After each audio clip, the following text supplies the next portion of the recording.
I don't really need to say too much about it. Like, people travel from all over the world to come and do their fight camps here, and it's for a reason, and I've seen that firsthand. Look, we have so many bodies on the mats every day, right? And that can work in a good way and a bad way as well. What I'm trying to say is, like, you just get so many variations of fighters, right? Whether they're wrestling based, striking based, pro, amateur, UFC. Back home, there's nothing wrong with back home, right? I just felt like it was just time to, venture off and try something completely different and move overseas by myself and start life fresh here. There was nothing wrong with back there, but just the place, I just didn't want to live where around where I grew up anymore.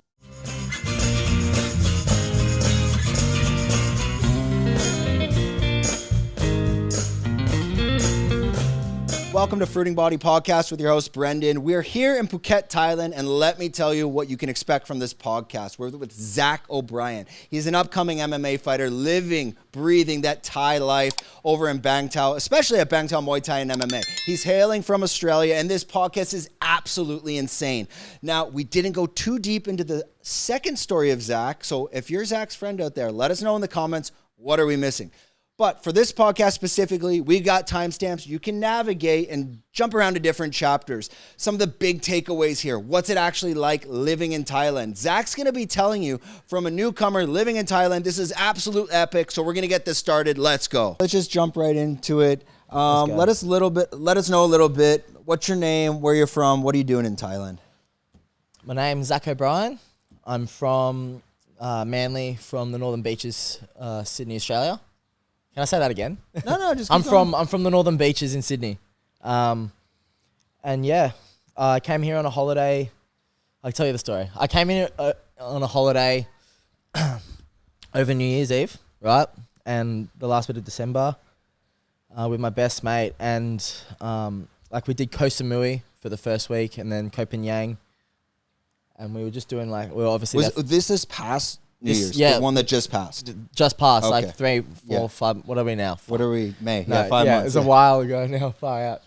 Time's flying. But yeah, we just did that. We did the full moon party over New Year's, and then we spent our last 10 days training at Bangtao.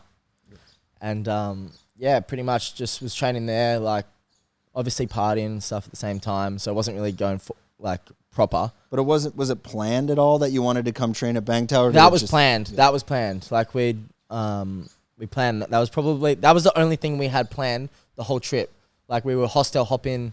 We didn't even have any accommodation booked before we got on the plane. I was sitting there on Airbnb, trying to sort out where we're gonna stay when we land, and I cooked it hard, because I've never used Airbnb before, and they don't accept it straight away. It can take up to 24 hours for the host to accept. I didn't know that. So I got on the plane not knowing if we had a place to stay or not. Get off the plane and they declined. So it was just a mess. It was funny though. It was proper backpacking and it was great. It was good fun. But we stayed at Bangtao the last 10 days, and that was the one bit of structure we had on that holiday. And yeah, obviously fell in love with it. Loved the schedule, loved the coaches. Took in so much knowledge just from those 10 days. And on the last day, the head coach, George, I was doing a private session with him, and he granted me this opportunity if I were to come back. Well, a potential opportunity, so I should say. And honestly, I just went back home. And I didn't even have to think. I packed up absolutely everything I owned, sold my car, quit my job, sold absolutely everything, paid off all my debts, all my fines. It was probably a blessing in disguise, because I had all this stuff hanging over me anyway that I had to do, and I was just putting it off for so long, and then I just did it all, and it was great. It felt unreal. So you came over? Are you coming over kind of as a sponsored fighter with Bangtao now? Yeah. So not yet. The agreement was to come back and do 3 months self-funded, and then after that, if both parties are happy, I would become a sponsored MMA fighter. Yeah, and that's a great stepping stone into the UFC, which is obviously your goal. 100%. Yeah, that, it was a no-brainer for me. I felt like after the opportunity, after I heard that, I had to go take a moment in the bathrooms, because I was so shocked and over the moon. I was so happy. It was nearly, it made it was great. What are the differences, like, if you were just to continue training back in Australia, why couldn't that opportunity come to fruition from your home gym? Like, it could. Like, I could still make the UFC from anywhere I want, I believe, but... Can you just push the mic in a bit? Yeah, that's okay. No, I think we're good, yeah. So, question... Yeah, like, again, if you're at your home gym, I mean, obviously Bangtao... Look, sorry, yeah, I could make it work from anywhere, right? But it made sense to me to make the move here because I have to work pretty much full time to stay ahead and stay afloat in Sydney, right? Which means, and my trade, I'm a landscaper, so I'm very hands-on. There's no time to recover, right? So it's 8+ hours on site every day, right? Digging holes, moving heavy stone, there's nothing good about landscaping that translates to fighting. Like, nothing, like, they just don't go together, right? Impossible, yeah. I mean, it's how impossible. Are you gonna train? It's actually, like, when I speak about this now to you, I'm just thinking about how dumb it is. Like, it doesn't make any sense. And I'm wondering why I couldn't recover properly and why I'm getting injured and all these other contributing factors to, like, me not feeling like I didn't feel where I was where you wanted we got to cut be? this. No, it's good. Exactly. Yeah, but it's this is what happens when you mix cordyceps and drink cordyceps down with caffeine. No, you know what happens eventually, like, it's a lot is going on. I do that too. Yeah, and then well, like it gets you wired. Yeah. And then eventually you'll kind of just like calm. No, down. I'm sweet. But yeah, pretty much like it's like I can come here. I had a bit of money behind me, like not a lot, but I'm banking on the money that I have now to get me in far enough into a position where I'm a professional fighter and I'm getting paid. Like, obviously pros don't really get Takes like time. it takes time, and I get that. But like, anything's better than nothing, you know. So until I'm a pro, I think I'm gonna be set.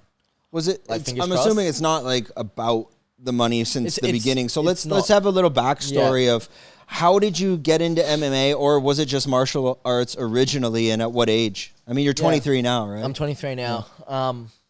I first went into a gym after, like, it's kind of like a typical fighter story, I guess. Like, I was just fighting a lot on the street, like every weekend, sober, drunk, either one. I was just, Like ages 15? From, I think it was like 14. Yeah.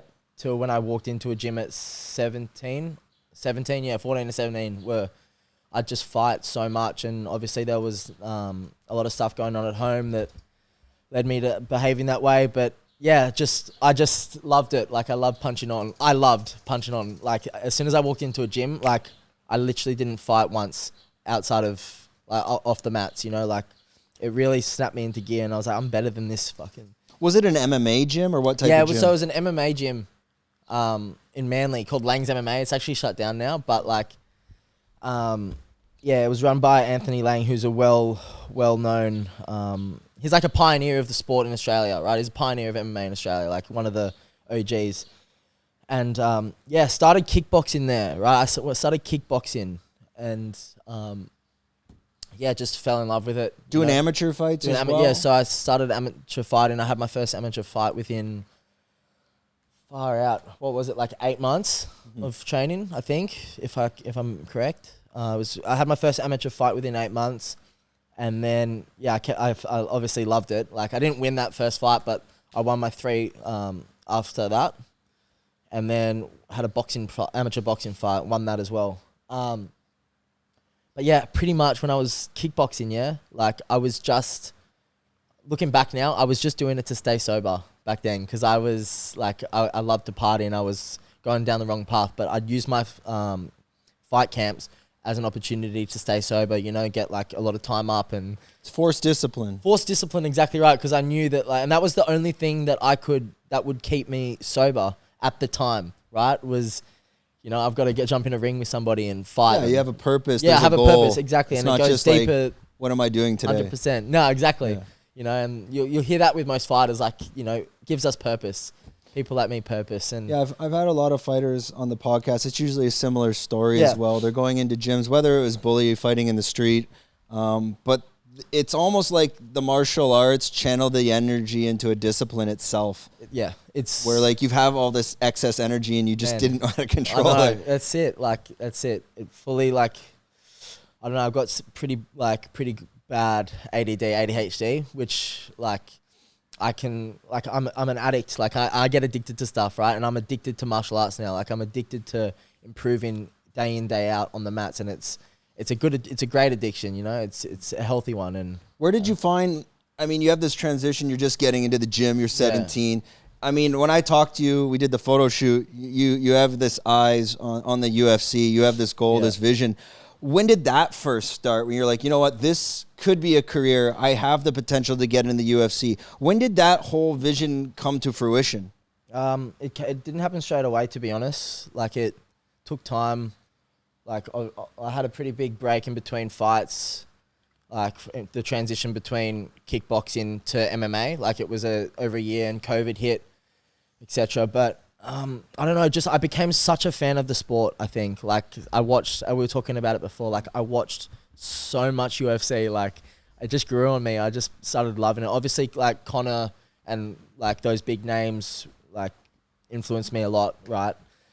But I know that I'm bound to be great in something, like with the stuff that I've been through. I know that sitting on this podcast, like something here keeping me, like something's watching out from like above, and I feel like this is it. You know, I've got a fucking raw talent at MMA, striking. Like I'm so creative with what I do, but I just feel like this is my purpose. You know. Yeah, and it's still at a young age. Did I answer that right? Yeah, I mean, at a young age, 23, the reality is even UFC fighters today, they don't even come into their prime till they're 27, 28. So you have a lot of time. I do, but it's going quickly as well. When do you see yourself, like, what do you have a goal, a date? Like, you know what, I'm going to try to aim to get my maybe first fight in the UFC. Obviously, it'd be like, it could be they have the road to the UFC. They have the contender series. Yeah, there's contender series is older guys usually, right? So where do you have a bit of a roadmap, or is it right now just focused on your skill? Look, right now at this present moment, which is all we have, is just focusing day in, day out on becoming the best mixed martial artist I can be, and I obviously want to be there as early as possible, but not too early. You know, like I want to get a few good, proper professional fights in, probably more than a few, to be honest. But I don't know, maybe like just after 25 years old, I reckon I'll be ready. Yeah. You know, I'm 23 now, so that gives me over 2 years to, like I'm looking to be as active as possible. Like obviously I've got, I've come here and I've been slowed down a bit by a couple of injuries and stuff that has happened in the gym, which is all right. But I want to have my first amateur fight as soon as I'm ready. Like my first amateur fight in Thailand, sorry. As soon as I'm ready. And purely MMA. You're not looking to do Muay Thai. No, I'm going to do a Muay Thai fight. But my vision is set on MMA right now.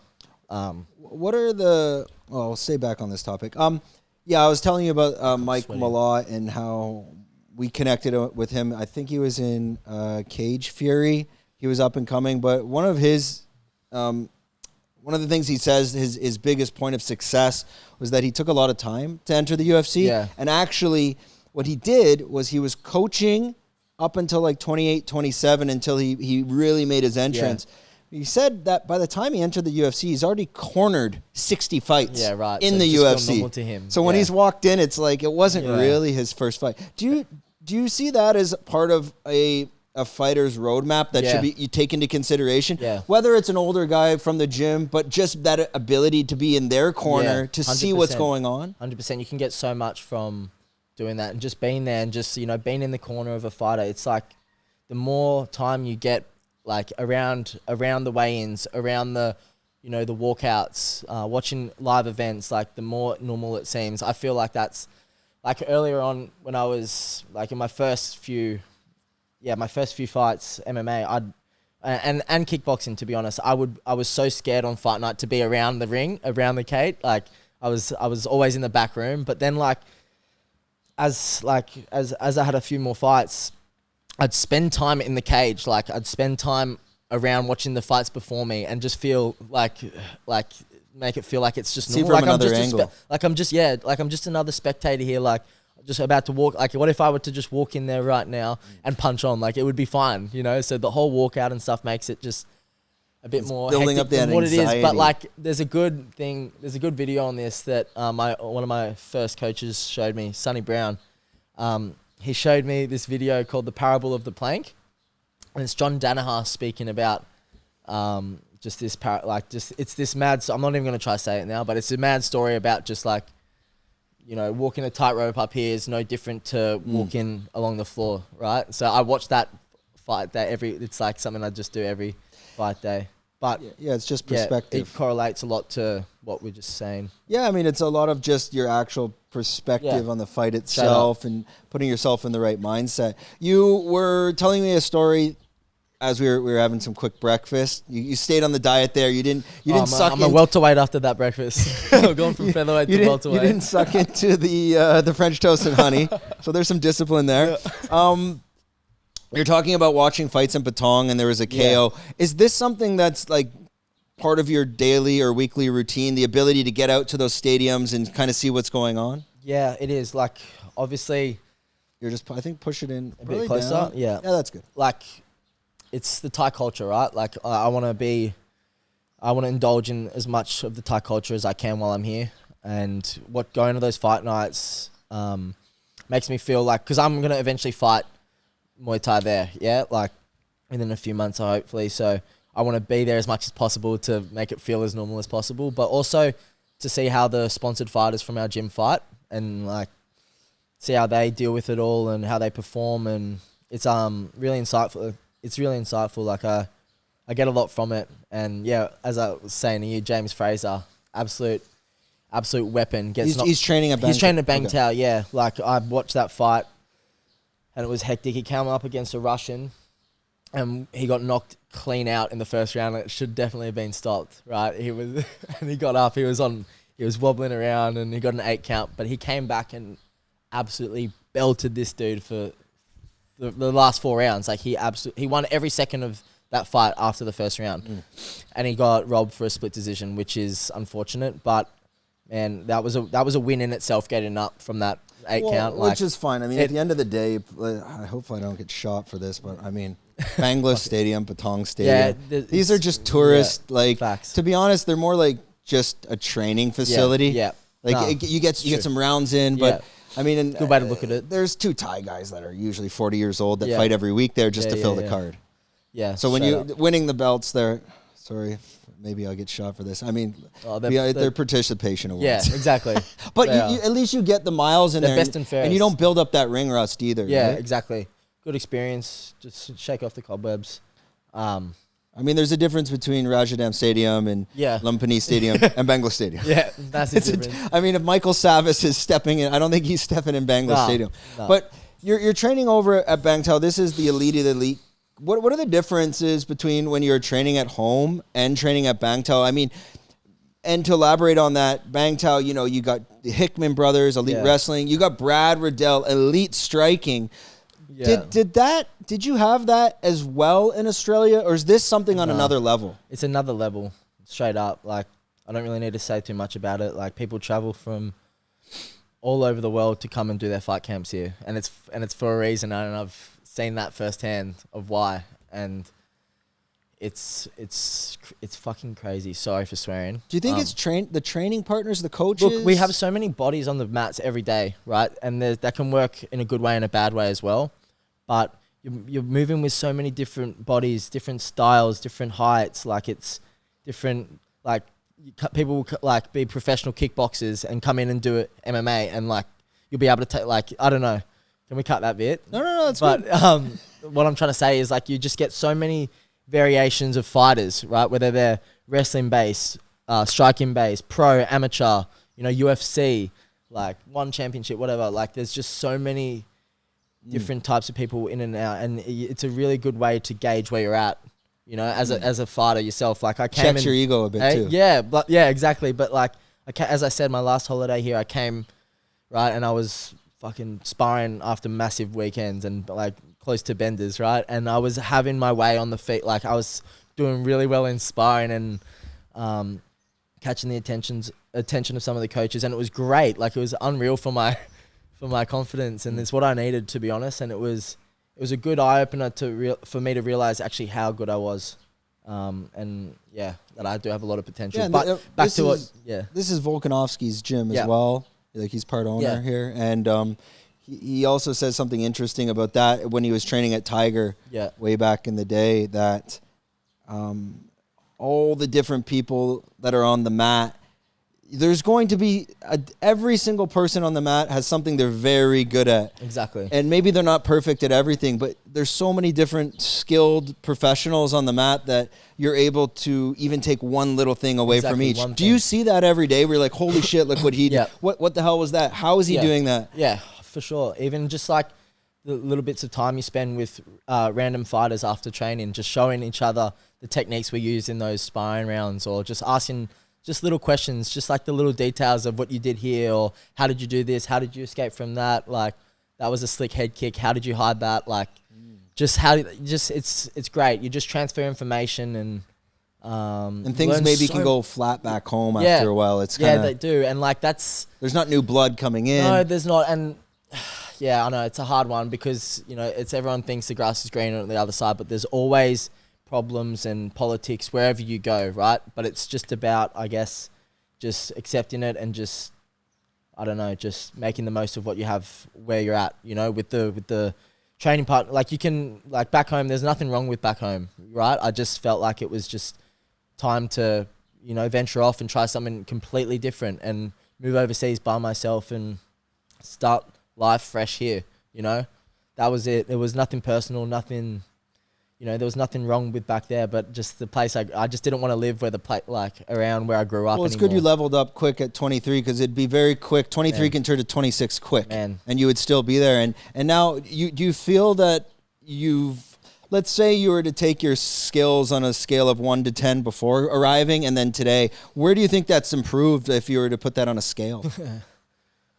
I don't want to sound like a cocky motherfucker. No, but I mean, clearly iron sharpens iron here. No, facts. I would rate myself now, I reckon I was probably a 7, right? 7 skill-wise, and I'm just going to say I've been here 5 weeks, but it's been broken training, so I'll just say, what did I say, 7? 7.1. So we'll call it an 8, just to, you know, I don't want to say I'm a 9 or a 10 yet. But like, I'm not. I have so far. Let me just say this. I have so far to go. Like, so far to go, right? But you feel the improvement. I can 100% feel the improvement. Look, I haven't missed one of Brad Riddell's striking classes. I've been to every single one, right?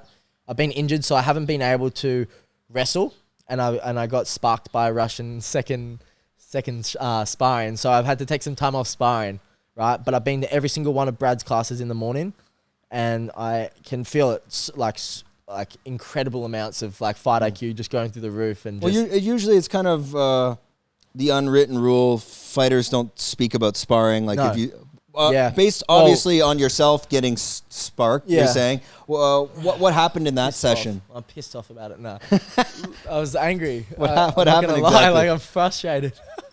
But was it you're just sparring as kickboxing? Look, it was MMA? Great. I was loving it. Like, we were having a good sparring session, MMA, right? And yeah, this dude was obviously a couple weight classes above me, and he came up to me and asked me for a round, and I was he looked like, had the beard, bald head, everything. Oh, fuck. I don't want to. Can we cut that? Because I don't want to name and shame. I don't even know his name, so it doesn't really matter. At least if you... No, okay, I'll keep going.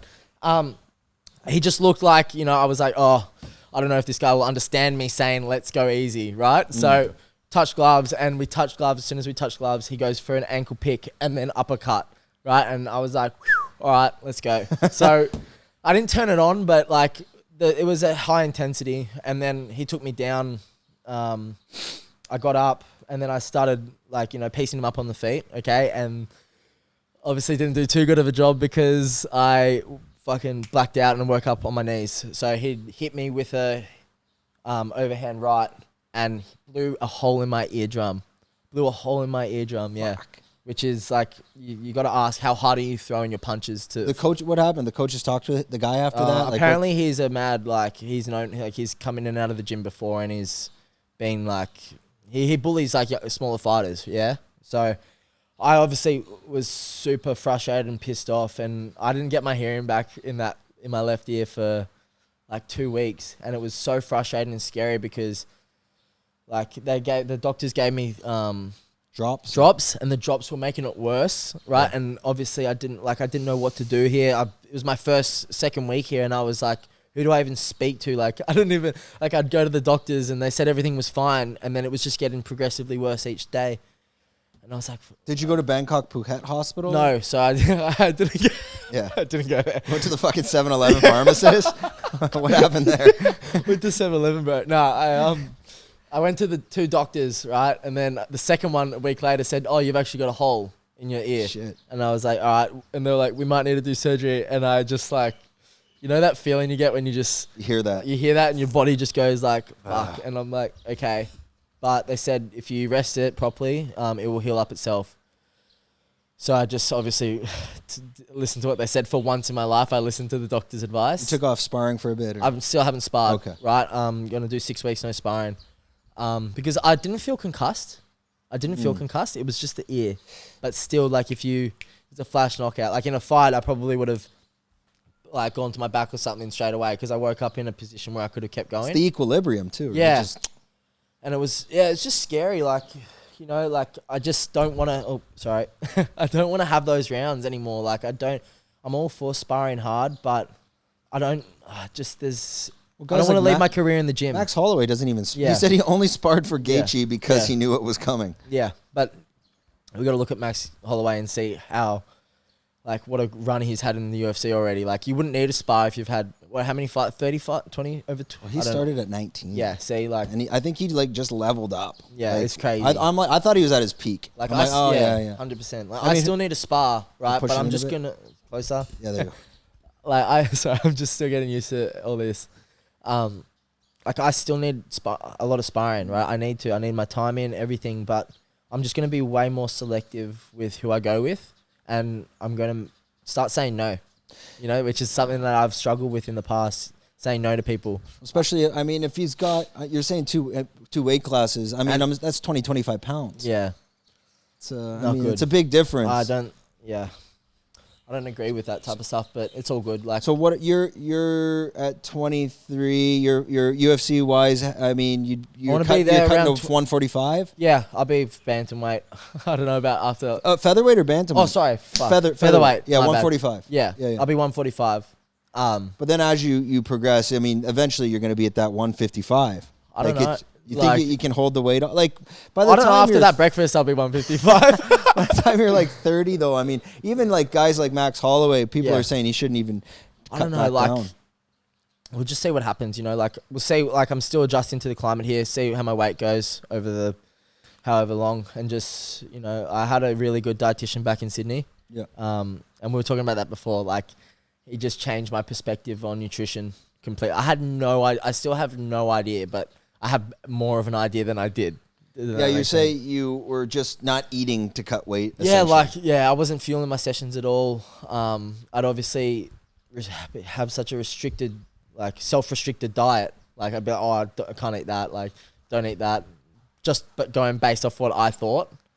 Right. So bro science. Huh? No science, just straight, like just bullshit, like in my head.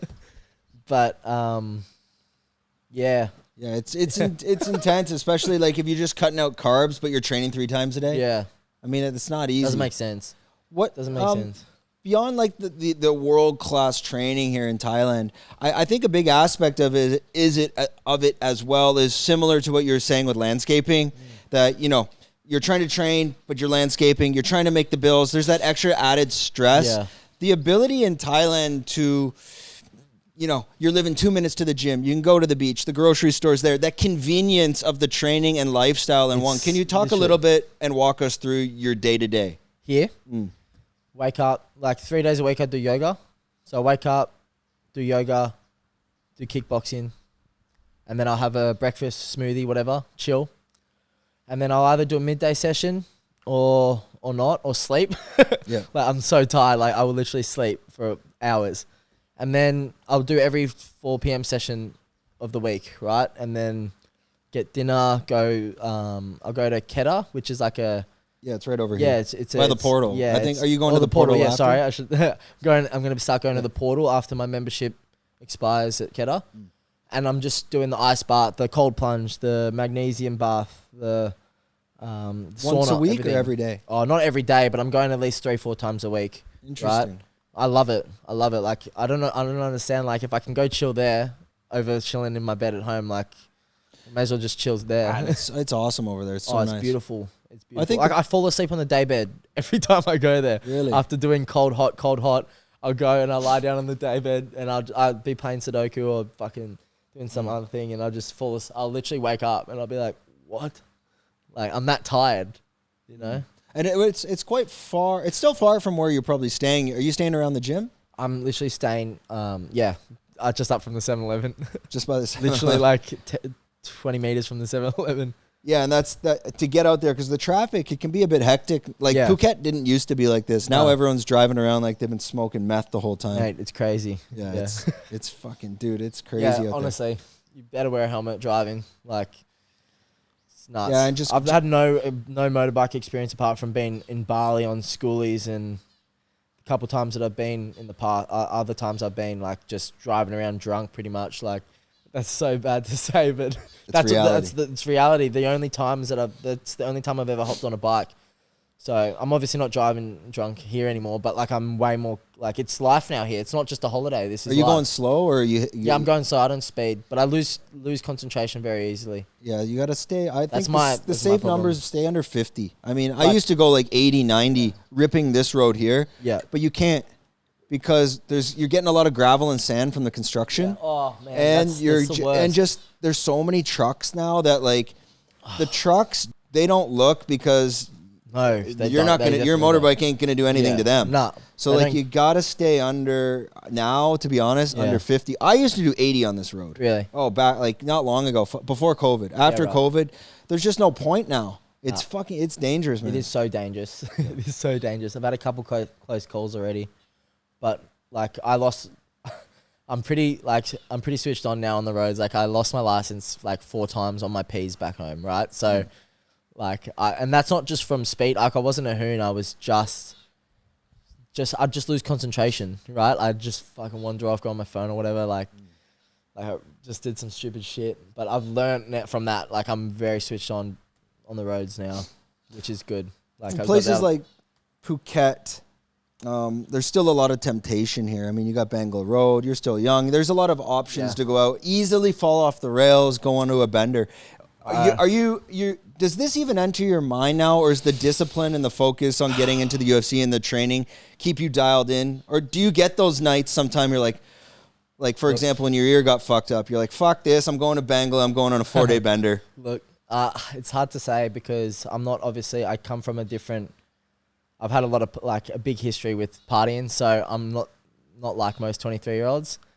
It doesn't entertain me that much anymore, to be honest. Like I did so much bendering and partying from a young age, like 15 years old. Like I sent it hard for a long time that I don't drink. Like I hate drinking now. Like I don't like doing okay, every now and then I'll send it, yeah? Like everyone gets that itch, right? Everyone gets that itch, but I've got it under control right now. I've got it under control. I'm too focused on training. Like I can't go out and party and then go to the gym and keep up with half the people there. Like I will faint mid training. Like it's just a different pace, intensity. Like I can barely finish a round feeling fit, sober, not after I've had 20 vodka lemonades or tequila lime sodas, and whatever else I put in my body.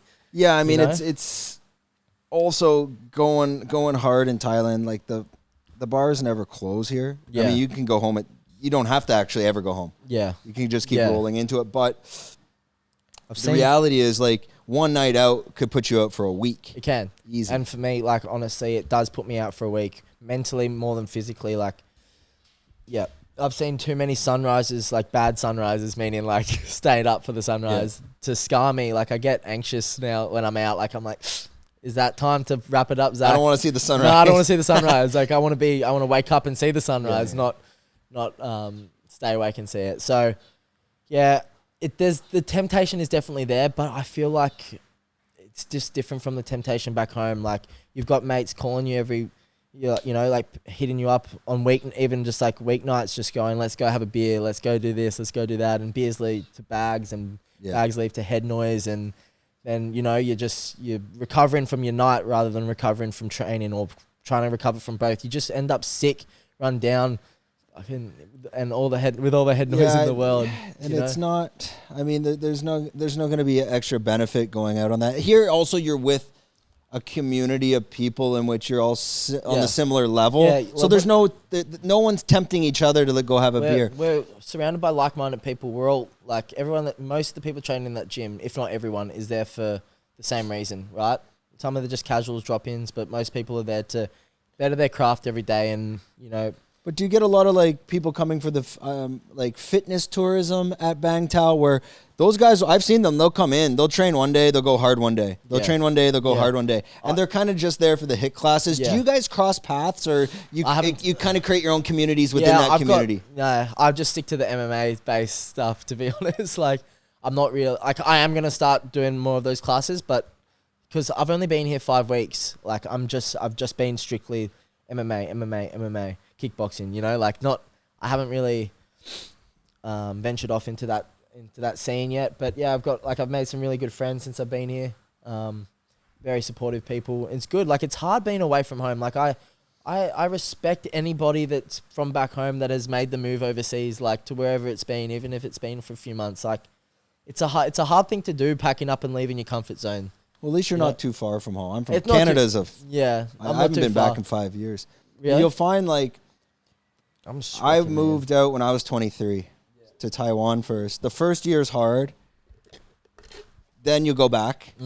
And when you go back, everyone changes. So the second you land on your third day, you'll be like, you want to get back where you were, because you have a system. Things are working. Here, time goes so fast. So the second year, once you come back, you love it. And you might stay for 2. Yeah. And then you'll get homesick. And then you go back. Yeah, after that third time, the second time going back, you're just you'll never want to go back. Nah.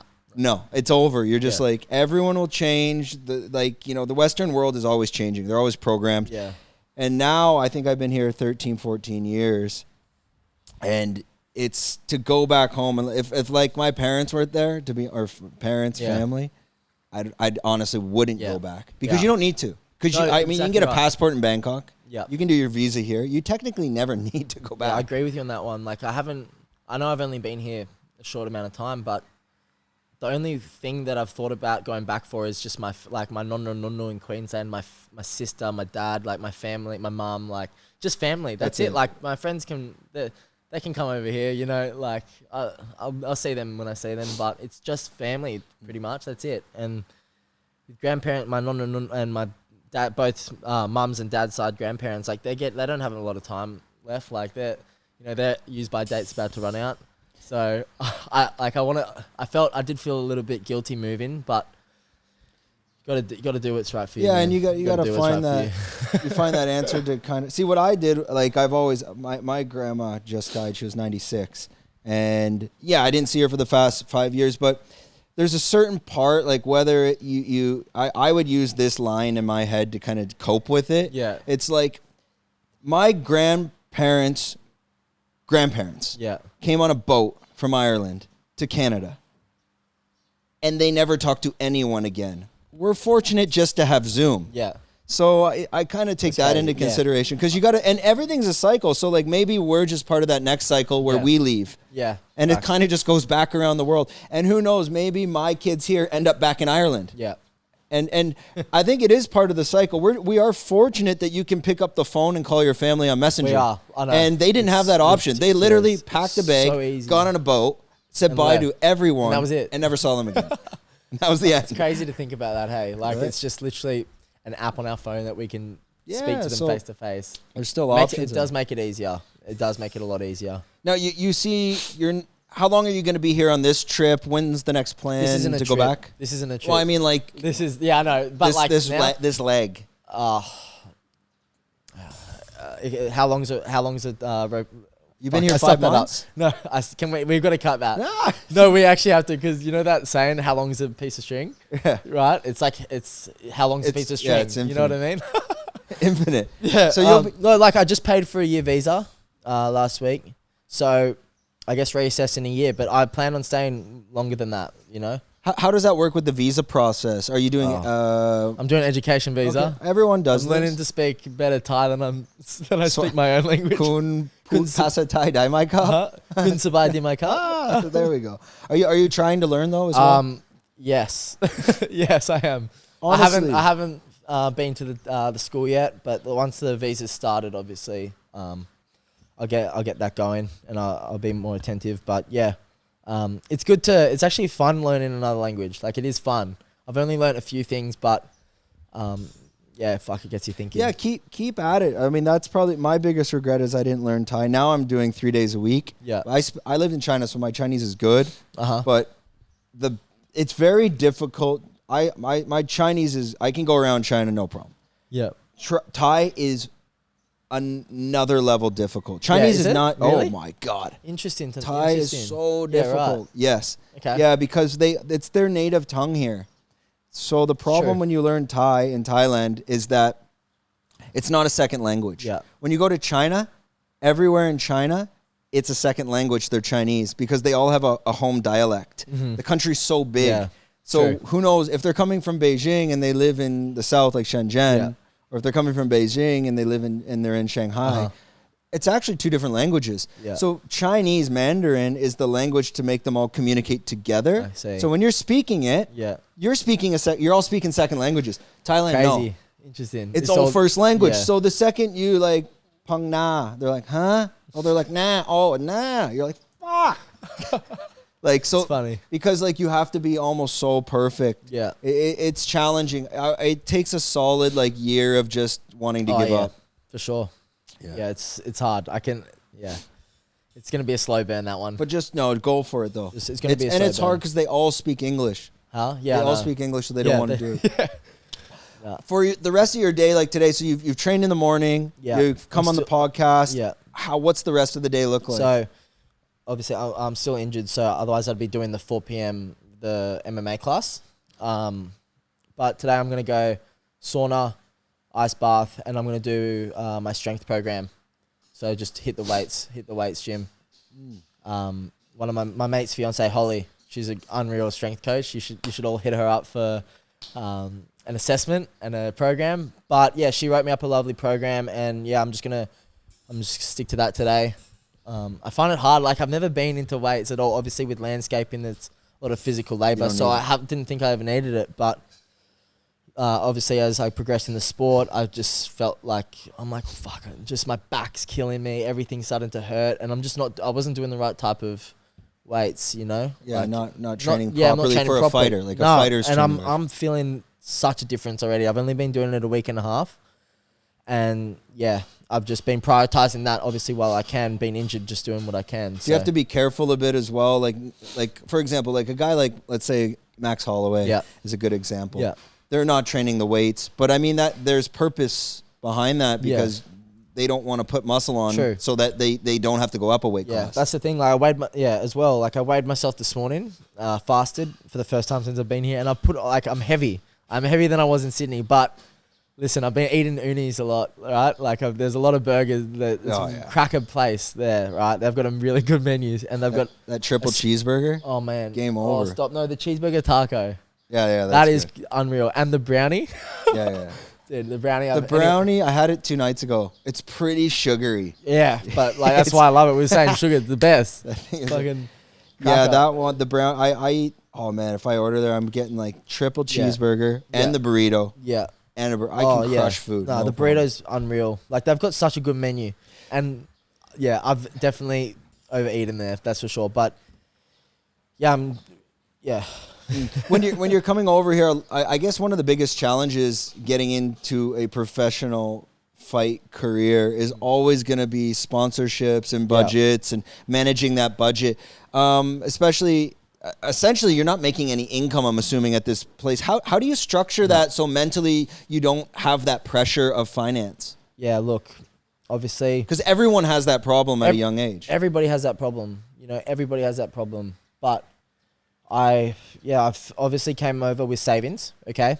And what I said. So that's when that run, like I'm day trading crypto, Okay. right? Careful. Listen, huh? Careful there. Yeah, careful. But I'm doing well with it. I'm doing well. Can we cut the savings bit out, actually? Yeah. Can we? Yeah. Just because when we do it, right? But yeah, back to the crypto thing. So obviously moving over here, I wanted to make it sustainable, for it to be sustainable. So, I learned how to day trade crypto in the time that I went back, right, in January when I moved in April. I met a guy 2 years ago on a Seminyak beach in Bali, right, at a sandwich shop. And I was like, what do you do for work? And he's like, I day trade. And he's a 62-year-old American. Mm-hmm. And I was like, all right, I'd love to learn that. Like, I want to move here. So that's going to be my way in. We exchanged numbers. And then that night I went out, obviously, and lost my phone. I got robbed for my phone when I was tripping on mushrooms. Yeah. Jeez. Got fully robbed and lost his contact. Anyway, a year later, I go back to Bali and I run into him at the same sandwich shop, right? And I was like, all right, this is meant to be. I'm always looking for a sign as well. So I was like, yeah, done. And I spent an hour a day with him just learning how to trade. And yeah, like I picked up a new skill and that's what's allowing me to, like, I'm not putting all my eggs in one basket, obviously, but like at the moment, it's doing well. So did you learn technical analysis? What did you learn in terms of day trading? Like what types of coins? Micro profit system. So I'm just day trading altcoins, from altcoins to Bitcoin, anything. Are you doing it on an exchange? Binance. On Binance. I'm using TradingView to obviously analyze and view. But I'm using Binance to trade and purchase and sell, etc. Not into longs and shorts. Yeah, you're not leveraging or anything. I'm just buying the dip. So yeah, are you buying what type of alts are you getting into? Or like low market cap? No, high. So like Doge. Everything's has to have volume with the way I trade. Everything 40 mil plus. Right. Oh, it's still small, but yeah, big. Is it? Yeah. Yeah, it's not that. It's not definitely not small market cap, but I mean, Doge is probably 20 billion. Massive. Yeah. Doge is massive, but like all I need for my trading system to work is 40 mil plus. That's to be safe, right? Yeah, so you don't get rugged. Yeah, exactly. So I don't get stuck in a trade, right? But yeah, as I said, I'm a landscaper, right? I've been a landscaper for 8 years. Like I'm not a computer person, so all this stuff is new to me. Like you work in a computer, trading, like it's all something I've taught myself, and it's taken a lot of patience to get it up and going. And I haven't even got it up and going yet, but to get to where I'm at, I'm very proud of myself for where I'm at now, because like it's cool. It's mad. Yeah, if you can learn just day trading or even how to read charts and understand indicators, the value of that is that carries until the day you die. Exactly. That's a skill you can use in anything. 100%. You can use it in trading gold. You can use it in 100%. trading stocks, crypto. Doesn't name it. The ability to read a chart, most people don't understand. Yeah. And that's a job like, God forbid, if say you got injured, it's a way you can keep making money. Exactly. I know. Like I don't want to. Like I'm injured at the moment, and I was like, right, well, I'm going to just focus on my mental and then focus on the training I can do. And I'm going to focus on trading because, as we spoke about before, there's a lot of money that is involved in training and becoming a full-time professional fighter. Like you've got your dietitians, your strength coaches, your coaches, the PTs, nutrition. Like there's a fucking lot. It's, like there's a lot of money involved. So, yeah, like I'm just focusing on that for now. And yeah, like it's funny. Here, just push that in right there. Yeah, we're good. So I guess we'll kind of end it on this note now. I think Dane will be here any minute, but a lot of speaking more on the mental side and the ability. You get an ear injury, these small things can throw you off a little bit. Do you have coaches, mentor, Instagram accounts, something? What's your go-to to kind of put you back on track? Good question. I obviously, far out. I don't know. Like at the moment, obviously the mentors I have over here are the only thing I have over here are the coaches, right? So, And I don't even really know them well enough, but I'm just trusting them at the moment, right? We haven't even spoken about fights properly, but we've the last thing we spoke about was when I'm back ready, we'll look for a fight for me. So 2 weeks time and we'll start looking for a fight. But in terms of mentorship, like, are you watching like David Goggins? Or are you nah, watching I'm not, like I'm what's your doing a lot go-to of, to like, I don't know, like I'm doing a lot of meditation, working on a lot of meditation and just like doing my yoga nidra, trying to stay more centered, more aligned. And I just feel like I'm back in Sydney, I was such a fast-paced person, right? Operating at such a high frequency, but here, like, just with the lifestyle I've been living, I've just gone down a couple gears in terms of trying to do so much all the time. Like, I'm just focused on just one thing at a time, which is training, recovery.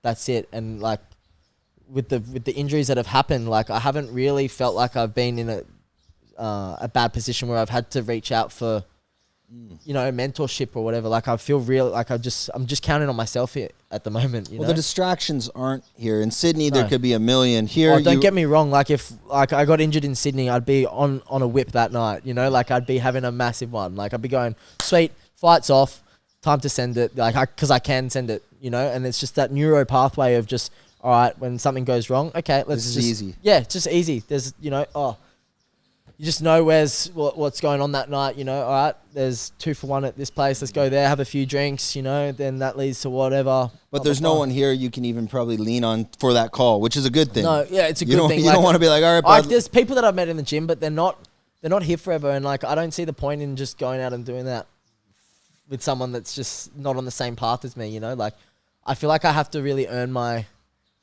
pleasure. If that makes sense? Yeah, I've talked to a lot of people that have been here for, let's say, 10, 15 years.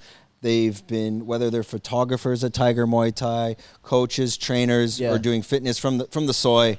And they say the biggest thing, they would watch a lot of people come on training holidays. Actually, a lot of them would come here as a rehab. Yeah. As in, not recovery, like to get away from drugs 100%. And whatnot. And what would happen a lot of the times is they would just fall right back into it because when you got 10 guys here for that, they just all come together and then they go off the rails. Exactly. Well, I can speak from experience here. Like I've been to rehab myself when I was 19. So I can see how people would think that coming here is a form of rehabilitation, but it's far from it. You need some fucking God-sent amount of discipline to be able to come here and not go back home and think that everything's going to be fine. You need to do the work for it to be rehab. You need I support the people to think this is a rehab, to also add in psychologists, proper abstinence, to have time away from this stuff. Like it's Did you ever hit a rock bottom and you're like, fuck? Oh man, I still hit rock bottom. But the rock bottoms are just getting less rocky, if that makes sense. Okay. You know what I mean? It's becoming more of like a soft... The first rock was so hard. Yeah, the first... Look, honestly, one day I'll be able to share more information, but I have a really wicked story, and maybe it's a chat for another time, but there's been some crazy stuff that's happened on this journey of mine, and it sounds, for the people listening to this, probably thinking it's just your typical blah blah blah, come from this, come from that. But no, it's actually quite a unique, funny. I see the humor in it as well. But there's been so much. Only my close friends and family know the proper details of what's happened, and it's just hilarious to see me where I'm at now. Here in Thailand, I should be dead or a full bad drug addict, someone's watching over you. Someone's watching over me, and that's what I'm saying. I'm like, yep, you know what? This is my purpose and path. I should have been taken a long time ago. I should be in jail, but I'm not, and I'm still fully able to compete MMA. And while I'm fully able to do that, I'm not leaving any stone unturned. I don't want to look back when I'm 40, 50 years old, even, just later when my time's passed and think, fuck, I could have been the next big thing. Because I know that I can be, I have the potential, the charisma, the discipline, the work ethic, the mindset to get to where, to get to that plateau, right? And I'm using all my things that, all the traits that I used to have that worked against me, I'm now using them to work for me. Yeah. Yeah, well, that's the biggest thing to live with regret. And I think at a young age, especially like pre-30, you can pretty much gamble it all. And even if you lose, you have so much time to fix it. It's not, Exactly. it's so irrelevant. I know. Like you have so much time. I do. Yeah. So I got a lot of my partying out of the way when I was young. I know that sounds... Maybe that's a good thing. It's a good thing. I used to think it was a bad thing, but it's a good thing. Like, I'm over it. Like, I'm over it. Seriously. Well, yeah, I mean, how many... I know a lot of friends from, let's say, high school that had kids at a young age, and now I'm watching them at 40 go party. It's like... Yeah. It's like, I don't want to be 40 partying. No, you know? straight Like, up. I got mine out too. But I've been in Asia so long that it kind of all worked together, that I'm even at the point past 5 years where, like, I'll go out, I'll have beers, but... My problem is like 1's too many and 12's not enough. Yeah, I know. So if someone calls me and says, let's go for a beer, I'm like, are you fucked? Sorry, mate. Yeah, I'd rather just have a lemonade. You know what I mean? Why? What's the point of having one? Let's drive 30 minutes. Let's meet at the beach to have one beer that I can drink in about 8 seconds. Not me. And go home? Not me. You're out to lunch. Not me. It's usually, whoever tells you that, they're just tricking you into the trap. Yeah, so, exactly. I know. Like, it's not going to happen. It's not. You'll never catch me having one beer. I'm okay if I go out for dinner. I'm okay. I can. But if you tell me specifically go for a beer at the beach bar, it's like, okay, guess I'll be there for 15 of these things and I'll get home at 6 in the morning. Don't get me wrong, I love to party. But it's becoming less and less that I do it. But you'll find the problem is that when you're having those nights out and you're verbal waterboarding everyone till their ears bleed, the reality is after so many times it gets old and like you don't even have the itch to do it. You're like, honestly, because the itch now is like, it's the chase. And when you wake up, when you don't go out that night and you get up at 6 a.m. and you get shit done, by lunch you're like, no better feeling. Fucking giving yourself a round of applause. There's no better feeling in the world. Yeah. Like, honestly, I just think about when I'm about to break into that itch, I think, fuck, remember that last time you gave in and you thought about that time when you were making the decision whether I should go out or should not, and you thought, imagine if I just didn't go out. I would have got sleep on Friday night and Saturday night, but instead you stayed awake from Friday till Sunday. You missed 2 nights of sleep. Thousands of dollars on God, I can't say what, but we get it, right? But so it's always going back to those reference points and using it as a positive, those mad benders that you had that just scarred you. Use them. That's good. It's out of the way now. Yeah, it is. You've seen it. You've done it. There's nothing interesting about it. Yeah. Until you make it to the next level when you're just that multi-millionaire. Yeah, I know, exactly. And that's a different bender. Then it's different, but yeah, we'll cross that bridge when we get there. Yeah, it will get there. It's just a matter of when, but we'll cross that bridge. Okay, we're going to end it up on that note. I'm sure a lot of Zach's friends are watching this. He never told us all those hidden stories. So if you know those stories, leave them in the comment. We'll bring them back for the second episode, but definitely while he's still in Thailand. And I think that's going to be a podcast on its own. All right, that's it. We're out. Let's go. Fucking know, that's mad.